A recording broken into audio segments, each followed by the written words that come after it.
மிருகங்களும் சிங்கத்தின் குகைக்கு சென்று தாம் எல்லோரும் சேர்ந்து ஒரு முடிவுக்கு வந்துள்ளதாகவும், இதனால் சிங்கராஜா இரையை தேடி அலைய தேவையில்லை, நாமே தினம் ஒருவராக உங்கள் குகைக்கு இரையாக வருகிறோம் என தெரிவித்தனர்.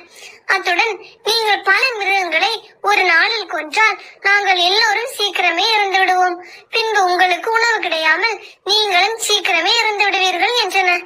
இதனை கேட்ட சிங்கராஜாவுக்கு மகிழ்ச்சி பொங்கியது. அன்றிலிருந்து ஒவ்வொரு மிருகம் சிங்கத்திற்கு இரையாக சென்றது. ஒரு நாள் ஒரு முயலின் முறை வந்தது. முயல் சிங்கத்தின் குகைக்கு சிறிது தாமதமாக சென்றது. அதனால் சிங்கம் மிகுந்த கோபத்துடன் இருந்தது. சிங்கம் முயலை பார்த்து, நீ ஏன் தாமதமாகினாய் என கர்ச்சித்தது. அதனை கேட்ட முயலார் நடுக்கத்துடன், சுவாமி, நான் வரும் வழியில் வேறொரு பெரிய சிங்கம் என்னை பிடிக்க கலைத்தது. நான் பதுங்கி இருந்துவிட்டு இப்போதான் வரேன் என்றது. என்னை விட பெரிய சிங்கம் இந்த காட்டில் இருக்கிறதா என்று இருமாப்புடன் கேட்டது.